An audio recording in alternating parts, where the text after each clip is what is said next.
The Life of Riley, a half hour with radio's friendliest family, and starring William Bendix as Riley. Well, today the great outdoors has beckoned, and war worker Riley has answered its call. He's gone fishing in a rented rowboat with his son Junior and his wife's Uncle Buckley. Fish, take notice. Riley the angler is on your trail. Pop, you must be tired rowing, huh? Tired? My fingers are worn down to my hands. Riley, be serene. Count your blessings. I've been counting my blisters. 2 minutes ago, I had 18 blisters on this hand. Now I only got one blister. They merged. You know, it wouldn't hurt if you rode a little, you know. Well, is it my fault I sprained my wrist? Here, just take a look at my hand. See? All I see is 2 salami sandwiches. It's only 10 a.m. and already you're working on the lunch. I hope you don't like worms or we'd be baitless. Pop, let's anchor here. We're 4 miles out easy. Yeah, this patch of water looks good for fishing. No, Riley, not here. Row farther out. This is far enough out. I don't want to drop in on Admiral Nimitz unannounced. I'll wager there isn't a fish within miles of here. You just watch. Wait till I bait my hook. You'll see him bite. Junior, hand me them worms. Worms? Oh, the bait used only by the inexperienced angler. Is that so? Yes. Well, you got a better idea? Personally, I prefer fly. Well, you don't expect the fish to eat what you like. Well, here goes the line. Now, as I catch him, you count him.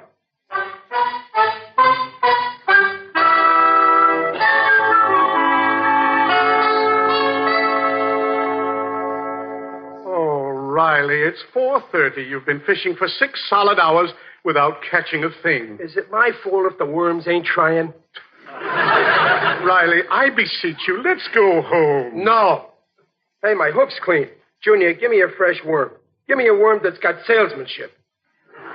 Pop, that was the last one. The can's empty. 48 worms. Gone. What a day. All we've been doing is teaching the fish how to eat off a hook. Look around in that basket, Junior. Is there anything in there that looks like bait? No, only a potato chip. Oh. Well, that settles it. Let's you start rowing back. Yeah, I guess we might have to. Uncle Buckley, what's that in your pocket? Nothing, Riley. Just a bulge. Well, take the wax paper off that bulge and let's see what it is. Why, it's only a sandwich, Riley. I was saving it in case of shipwreck or some other emergency. Well, this is an emergency. The fish are starving down there. What's in that sandwich? An anchovy. An anchovy? Yes. Well, that's tasty. Hand it over. Oh, Riley, you're not going to feed this defenseless little anchovy to those ravenous denizens of the deep? I said fork over that anchovy. Oh, very well, Riley. Here. Thanks. Now I'll bait the hook. There. Oh, throw it out fire, Pop. Up. Here goes. Oh, this is a sheer waste of time. I think I'll take a nap. Ouch. What's the matter, Junior? Oh, I got a splinter in my finger from the seat here. Well, here, I'll take it out for you. Uncle Buckley, hold my line a minute. Oh, just wind it around my wrist so it won't interfere with my slumber. Now, don't drop it now. Let me see that finger, Junior. Oh, go easy, Pop. Yeah, I can see it. It's a very small splinter. I could tweeze it out if I had a pair of pliers. Or a needle. Riley! What? Riley, I've got something. It's pulling at my wrist. Well, stay with it until I get there now. Riley, save me. It's got me halfway out of the boat. You hold on to the fish and I'll hold on to you. Not by my hair, Riley. Gee, it must be a whale. Here, let me take over. Give me that line. I can't get it off my wrist. Well, then keep pulling. Don't let him get away. Riley, don't tell me how to land my fish. Your fish. Yes. Now, wait a minute. Oh, don't argue. Let's pull him in. I'm doing the best I can. Buckley, don't fall overboard. You're wearing my suit. Oh. I can see him now, Pop. Look, he's up in the air. What a lollapalooza. He's bucking like a bronco. Give him more line. Give him more line or you'll lose him. He's diving again. What a fish. Hold him. Go higher, Uncle Buckley. Go higher. Don't let him get away.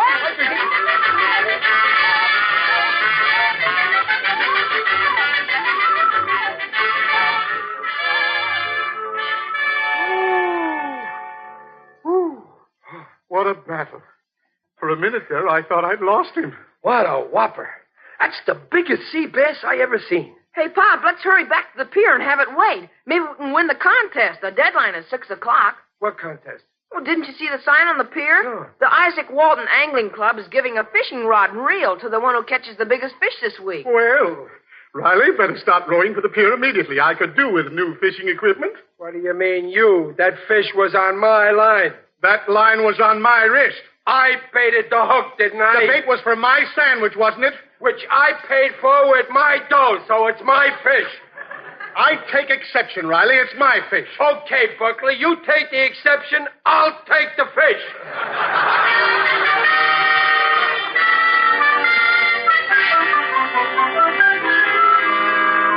And I say it's my fish, Riley. Uncle Buckley, it's my fish, and that's official. Please, don't yell like that. Everybody on the pier is staring at you. They're not staring at me, they're staring at my fish. Well, we'll settle this later. I have a law book at home. Now we'd better keep that fish out of the sun, or it'll lose weight. Whoever heard of a fish perspiring? It'll shrink unless it's kept cold. Hey, Pop, we're out of luck. The man who weighs the fish for the contest went home. Wait a minute. It's only 1 minute to 6, and 6 is the deadline, ain't it? He left too early. That ain't fair. He can't do that. This is outrageous. I refuse to be swindled out of the prize. Listen, Buckley, if there's any swindling going to be done around here, I'm the guy that's going to get swindled. Oh, Pop, do you think this fish weighs more than 73 pounds? Certainly easy. His fin weighs more than that. Oh, boy. Then we'll win the contest easy. How come? Oh, the man down at the dock told me that the heaviest fish entered in the contest so far weighed 73 pounds. Well, then what we got to do is weigh this fish right away and find out how we stand. Oh, there's a weighing machine in front of that drugstore. Yeah, come on, Buckley. You grab one fin and I'll grab the other. Here. Come on. Hey, Buckley, put your hat on the fish's head. Keep him out of the sun.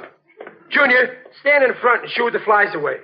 Now, let's just lay it across the scales. Careful, Buckley. Don't bend him. Now, I'll drop in a penny. Here comes the little card now. I got it. Well, how much does it weigh, Riley? 75 pounds. Stripped. What a fish. Oh, we won. We won. By 2 pounds. And this card is the proof. Now let's get over to that fishing club. Come on. Capital, Riley. Junior, go into that phone booth there and look up the address. Okay, Pop. Oh, let me see the weight card. No, nothing doing. I'm holding on to that. Oh, don't be so suspicious. I just wanted to read the fortune on the back. What kind of a fortune can a fish have? Hey, get this. You are very appealing to men, and they are constantly seeking your company. So far, you have managed not to fall for their line, but you are traveling in dangerous waters. One of these days, you'll get hooked. Well, that's one fortune that isn't a fish story. Hey, Buckley, pick up that newspaper. I'm going to wrap up this sea bass. We can't walk around with a bare fish. Oh, here you are. There. Snug as a bug in a rug. Now, sling him over my shoulder. Okay, there you are. Hey, wait a minute. Move his head. He's licking my neck. Oh, I found it, Pop. The fishing club is at 74 Gilmore Drive. Eureka, Riley. So would you if you was holding this fish. Come on, let's get down to this club right away and collect my prize. Well, it's my fish, Riley, so it's my prize. It ain't your fish. It's my fish, and so it's my prize. look here. I final. No, I'm not have that going fish.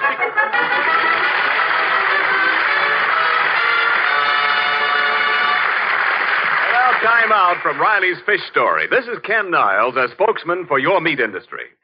Next Wednesday, June 7th, our country will have been at war with the Axis nations for 2.5 years. Remember the confusion of those early days? Remember the doubts? Could we produce this? Would we have to go without that? And then think of where we are today. Regardless of what lies ahead, we know our strength and where we're going. The production job done by every essential industry since those first war days has been outstanding. And we feel that the job done by the livestock producers and the meatpacking industry measures up alongside the production achievements in guns and ships and planes.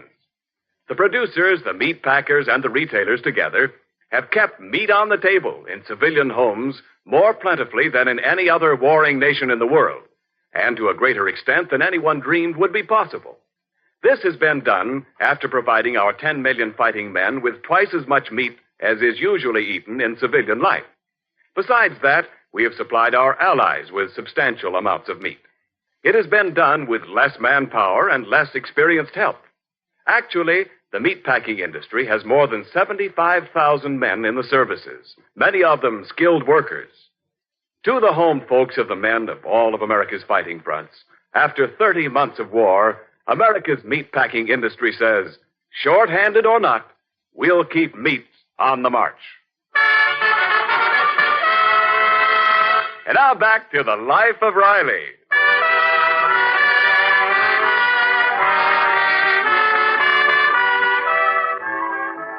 An hour has passed since our trio of fishermen started out for the Isaac Walton Angling Club to enter their 75-pound sea bass in the big contest. They're on their way, or are they? Oh, that's the fourth bus that's passed us by, Riley. Yeah, this is the limit. 6 more buses pass us by, and we take a cab. Those buses were pretty crowded, Pop. I know, but they can always make room for 3 guys and a fish. Oh, here comes another bus. Riley, why on earth are you rocking that fish in your arms like that? Maybe the bus driver will think it's a baby and stop. Oh, he's stopping, Pop. He must have run out of gas. Look, it's a lady bus driver. All right, let him out. Junior, don't get off that step. Let me see what kind of a commando you are. Come on, we ain't got all day. Okay, we're coming. Here, here's 3 fares, lady. Just a minute, wise guy. What about that fish? Well, I don't have to pay for him. He's under 5 years old. I mean, you can't get on with that fish. This bus is for people. You call those sardines in there people? Listen, Bud. Looking for a punch in the nose? No, we're looking for Gilmore Drive. Oh, come on. I'm late now. Scram. Look, wait a minute. Don't listen now. This fish ain't gonna hurt nobody. Come on, Mac. I got a schedule. There's people all along the line waiting for me. So you'll pass them by 5 minutes later. Look, Bud, I don't drive with no fish. Oh, come on. Let us in. Where's your patriotism? What's patriotism got to do with it? This fish has just come back from the South Pacific. Look, folks, it's this way. I just caught this 75-pound fish. I caught it. You did not. I caught it. Don't be ridiculous. I held the line. You're holding up the bus line. I baited the hook. Well, it was my sandwich. Which I paid for with my dollars. So I don't want to hear no more about it.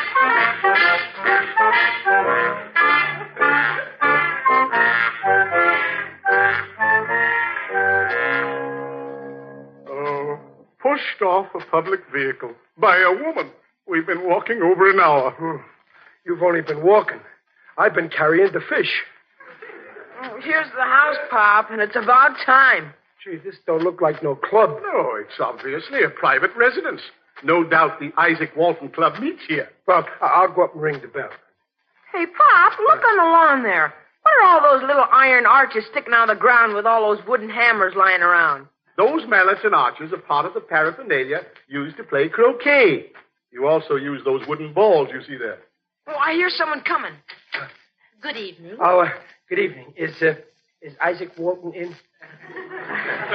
I'm afraid Mr. Walton is deceased. Oh, I'm sorry. Was it sudden? Maybe we should come back after the funeral. Riley, he's been dead over a century. Oh. I presume you wish to see the president of the Isaac Walton Society, Mr. Gordon, about the contest.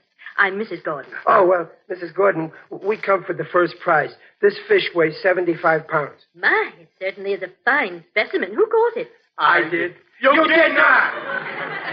Well, whoever caught it deserves to be congratulated. Thanks. Well, why didn't you leave the fish at the pier? Well, the official weighmaster left early, so we came here. Oh, well, Mr. Gordon will be home shortly. Will you come in and wait? Oh, thanks. Come on in, Buckley, Junior.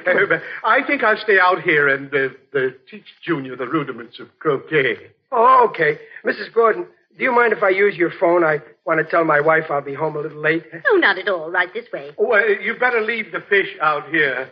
What for? Well, I could put the sprinkler on her, keep her cool, so she wouldn't lose any weight. That's a good idea, but don't drown her. This way, Mr. Riley. Oh, thanks. Oh, come on, Uncle Buckley. Show me how to play this croquet. In just a moment, my boy. First, I must attend to this fish. Hand me a few of those croquet balls. Oh, here you are. What are you going to do with them? Now, Junior, don't ask questions. Just pry open the mouth of this fish. Okay, but I still don't get it. There. That's one. There's two. Uncle Buckley, why are you shoving those croquet balls down the fish's throat? That's three. Well, gee, if Pop catches you, you'll... Now, Junior, not a word about this to anyone.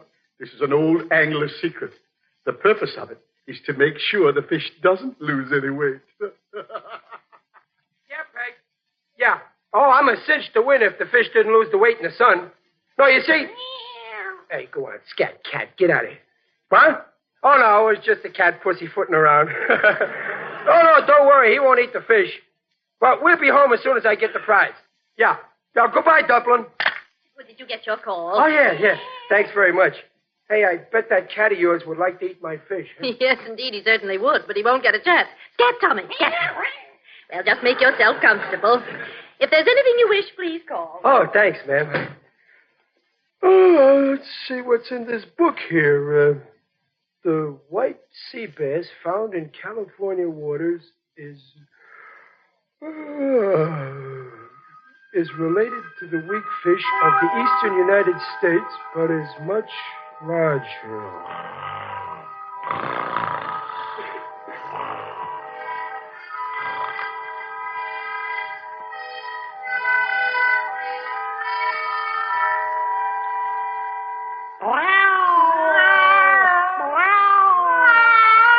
Hey, cats. Cats, leave that fish alone.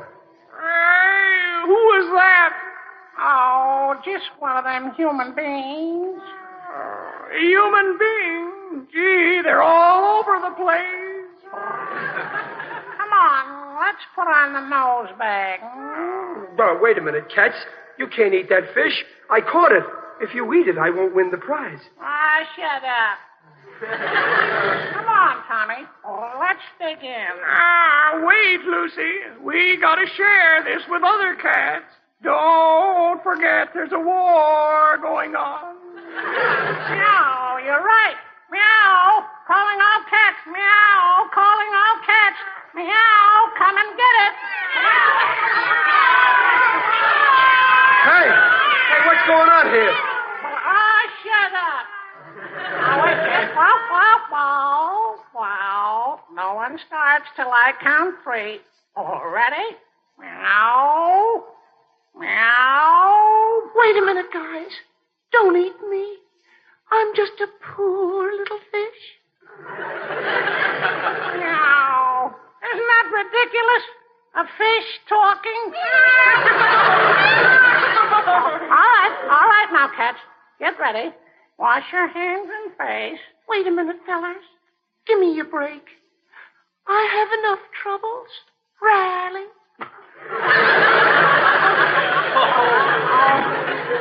We all got troubles. But not like mine. I was kidnapped. That's against the law. Who done it? That big lug in the chair there. Riley. Oh, hold everything. This is going too far. He can't get away with that. What can I do? Show him. Take it Show him.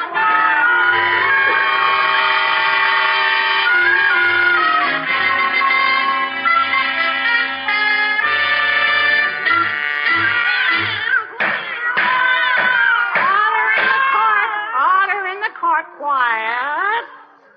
The case of Sea Bass versus C. Riley. Will the plaintiff state her case? Well, Your Honor, there I was. I had a beautiful home at the bottom of the Pacific Ocean, on the bridge of a Japanese battleship. I was so happy there with my 250,000 little ones. Quiet. Wow. Where was your husband? He was drafted.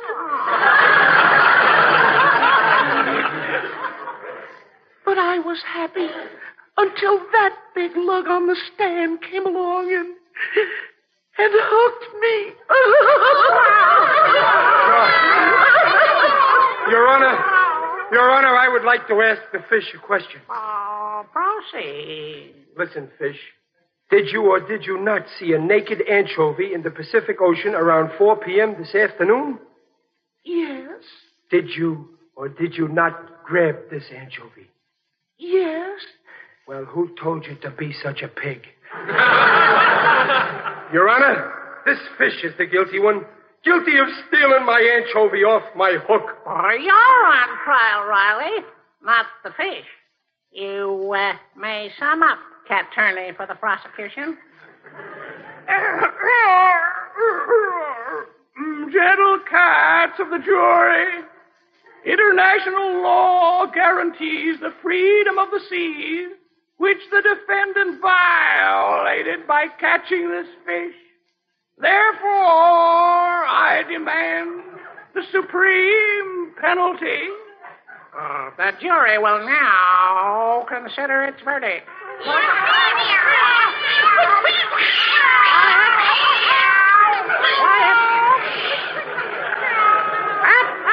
Up. Well, cats of the jury, have you reached the verdict? No, these cats can't do this to me. I'm innocent. This is another dry puss case. Order in the court, quiet. Riley, have you anything to say before sentence is passed upon you? Yes. I didn't catch this fish. Uncle Buckley caught it. I swear he did. Silence. I will now pronounce sentence. The defendant, Riley, will be taken to the state aquarium, placed in a glass tank, and exhibited for the rest of his natural life. Take him away. Step down. No, I'm innocent, I tell you. I didn't do it. I'm innocent.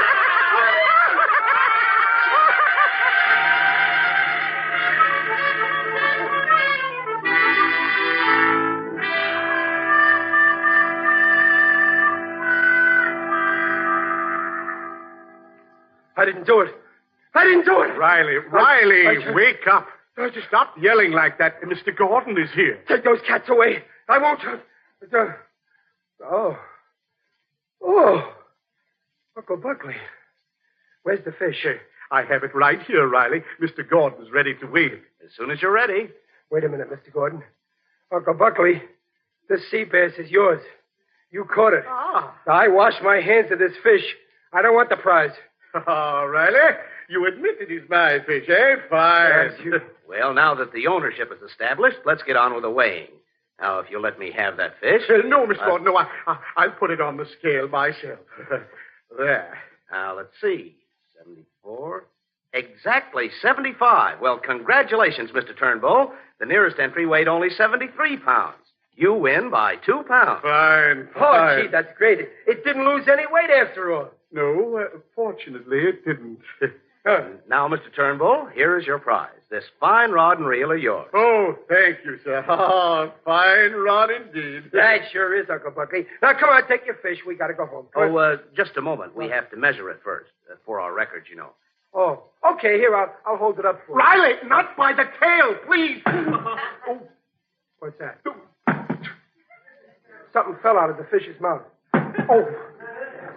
Why, they're croquet balls. How do you like that? Fish croquettes.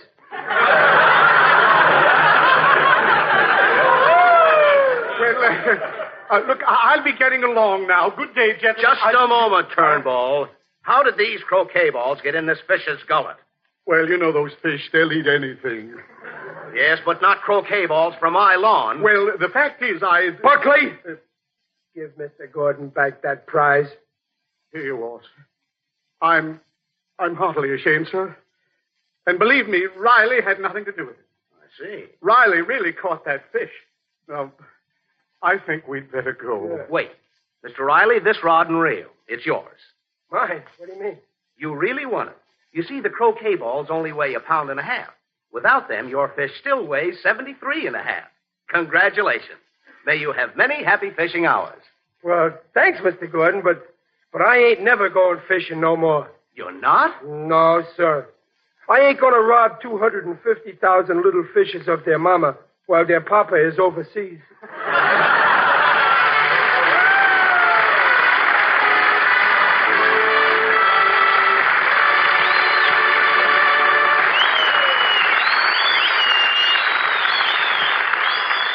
Riley's will be back in just a moment. Our government has asked us to bring you a message about the importance of good nutrition. We're glad to do this because with fewer of us left at home to handle war production work and necessary civilian jobs, it's up to all of us to keep well and fit so that we can handle our jobs properly. Good nutrition is important to keeping fit. And good nutrition means not one, but 3 good meals a day. A good breakfast and a good noonday meal, as well as a good dinner. Good nutrition also means eating the right foods. Planning meals to represent all of the 7 basic food groups on the official government nutrition chart. That's your way of making sure that you get everything you need to stay in good nutritional health and do each day's work properly.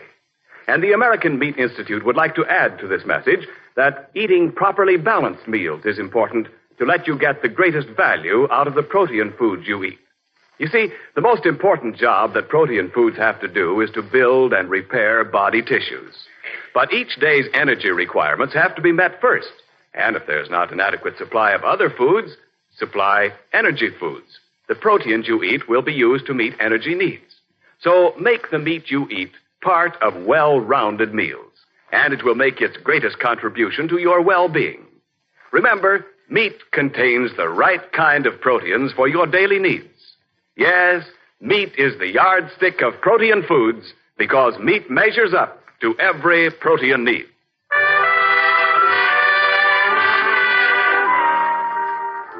All statements regarding the nutritional values of meat made on this program are accepted by the Council on Foods and Nutrition of the American Medical Association.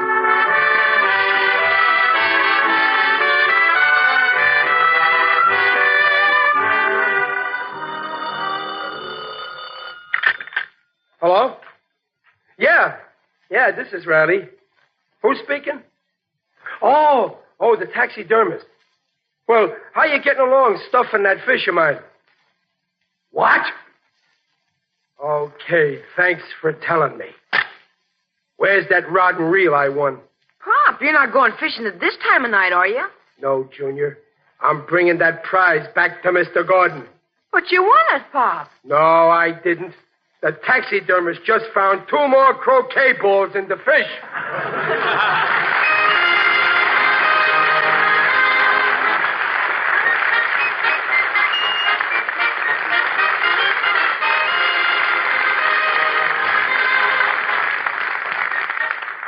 The Life of Riley, starring William Bendix and sponsored by the American Meat Institute, will be back next week at this same time. The Life of Riley was directed by Don Bernard with music by Lou Kozloff and came to you from Hollywood. This is Ken Niles saying, see you next week. This is the Blue Network.